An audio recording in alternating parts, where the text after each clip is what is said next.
Ito, ha? Umpisahan na ho natin itong Kibuloy. Totoo malapit na at gusto niyo ng, Kibuloy. Kahapon po mga bossing, ika-39, no, na anibersaryo, mga kababayan, ng COGIC, ayan. At ang atin pong mga pambansang kapulisan o PNP, mga bossing, may regalo, no? May regalo sa sa mga taga COGIC. O 39 years kayo ipaskil natin itong pagmumukha ni Kibuloy sa harapan ng COGIC compound. Oh. 'Di ba? Para naman daw po mga kababayan, yung mga bisita nila na mga dadalo para doon sa kanilang COGIC anniversary, matuntun agad kung nasaan. Biruin mo 'yon, Oh. Biruin mo, ibang klase kang mag-anniversary, pati yung paligid ng compound, merong mga mukha mo. Nakalagay nga lang, wanted. May 10 milyong patong sa ulo. Kibuloy. Di ba? Asar talo. Naiinis sila, pinapatanggal. Sabi ko, okay nga yan para madaling matuntun ang inyong pagdadausan ng inyong anibersaryo. Di ba? So ngayon mga kababayan, ang ating Vice Presidente nandoon nagsasalita. Kasi trabaho niya daw yata. Yun yung pagkakarinig ko. Trabaho ko. No? Ewan ko kung ano yung trabaho niya doon sa mga COGIC. Na din po, na-interview na din po mga kababayan. Pakinggan at panoorin po natin. Papatuloy na... Ayan. Wala na sa Davao si Kibuloy. Kasi natanong po ang Vice Presidente. Naniniwala si Vice President Sara Duterte na wala na sa Davao si KOJC leader Apollo Kibuloy. Ako po mga bossing, etong pahayag ng Vice Presidente na wala na sa Davao, eto pong si Kibuloy, mga kababayan, hindi ako naniniwala dyan. Talagang mas naniniwala po ako, no? Doon sa mga taong kumikilos, sa mga taong nagpapagod 24 oras para hanapin talaga si Kibuloy. Iniisip ko pa nga no? Sorry BP napapaisip tuloy ako, hindi kaya inililigaw ng ating Vice Presidente, no? Ang mga kapulisan, hindi kaya inililigaw ng ating Vice Presidente ang sambayan ng Pilipino kung saan talaga naroroon si Kibuloy. Ako ho talaga naniniwala. Nandyan sa ilalim, no? Nandyan sa ilalim ng lupa ang anak ng Diyos.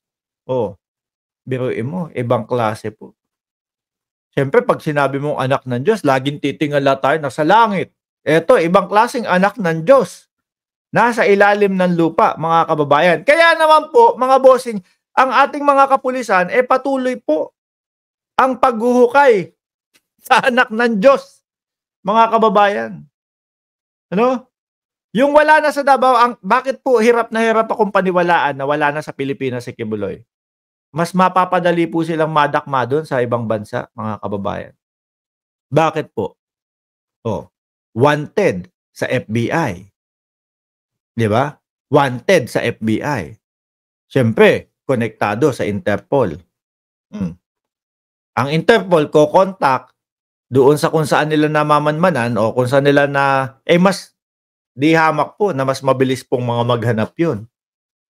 Di ba? Hindi ko naman po minamaliit ang ating mga kapulisan mga kababayan. No? Kaya lang, syempre, yung mga FBI, mas mabibilis maghanap yun. Pag lumabas ng bansa, itong si Kibuloy, mga bossing, baka ilang araw lang ang itagal niyan. At sasabihin, nadakip na, nakuha na, ang anak ng Diyos. Hindi sa ilalim ng lupa, kundi sa ibang bansa. Kaya po hirap na hirap akong paniwalaan yung sinasabi ng Vice Presidente na wala na si Kibuloy sa ating bansa, mga kababayan. Sana, nakarinig na ba kayo? Sumuko ka na, Kibuloy. Hindi pa din Dati, no? Siguro may mga 2 buwan o 1 buwan ang makalipas. Ang dating Pangulong Duterte, ano sabi niya? Alam ko kung nasa si Kibuloy. Pero secret, di ba? Pero secret daw po, mga kababayan. Tuloy natin ito, ha? Kasunod ito ng nagpapatuloy na paghahanap ng Philippine National Police sa religious group leader sa loob ng KOJC compound sa Sabi dito sabi ni Mary Ann, alagaw, baka nasa bahay nila Duterte, si Kibuloy. Totoo po kasi, mga bossing, talagang, hindi ko ibig sabihin na totoong nasa bahay, ha?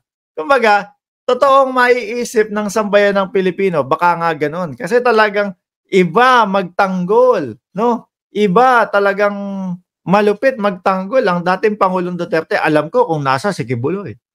Pero secret, di ba?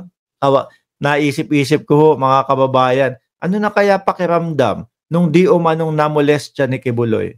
Marinig mo yung ganong biro, no? Sa ating dating presidente.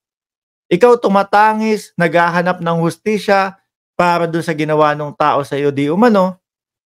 Tapos isa sa pinakamataas o dating pinakamataas na may posisyon sa bansang Pilipinas. Ganon ang maririnig mong joke. Di ho ba, mga kababayan? Parang ano ba yun? Insensitive? Tuloy. Davao dahil sa arrest warrant laban dito. Ayon pa sa pangalawang Pangulo, mahaba ang panahon para maisip ni Kibuloy na umalis ng Davao. Malabo kapag lumabas ho yan, matatrack na yan, mga kababayan, no? Pag lumabas ho yan, matatrack ho yang si Kibuloy. Kaya kahit nagaano ho, kahaba, kahit gaano kahaba na maisip niya na lumabas ng Pilipinas, hindi niya ho gagawin yun, mga kababayan. Dahil mas mapapadali po ang paghuli sa kanya.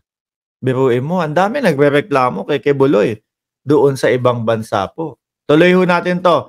BP, nasan ba talaga si Kibuloy? Nang matanong kung sa tingin niya ay nasaan na si Kibuloy, ang sagot ni BP Sara, ako, kung one guess kung nasaan si Pastor Kibuloy, nasa langit. Paano mapupunta sa langit si Kibuloy? Napaisip tuloy ako agad dun Ano ba? Tegi na ba si Tegi na ba si Kibuloy? Biruin niyo po, mga kababayan, nasa langit na si Kibuloy. Alam po natin, biro lang po yan, mga kababayan. Joke lang po yan. Pero uulitin ko po, mga kababayan. No?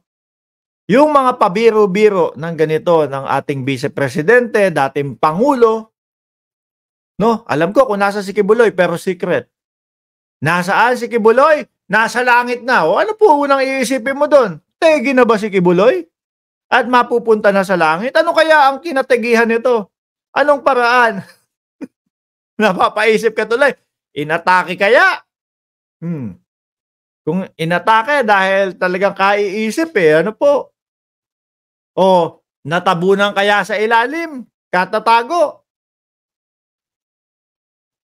Pero mga kababayan, sabi ko nga po sa inyo, alam natin, mga joke-joke nila ito. Subalit po, mga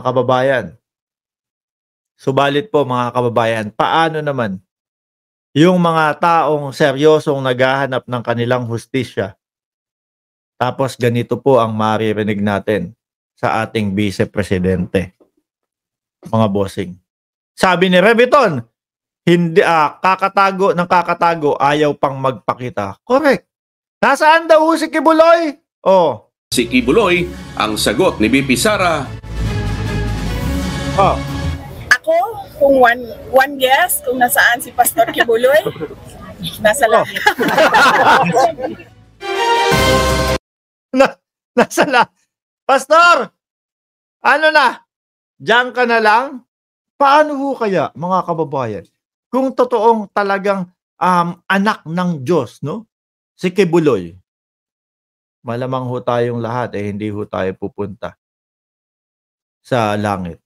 Malamang ho tayong lahat, mga kababayan, nasa palad na ni Kibuloy at sabi, eto ang inyong mga kaluluwa.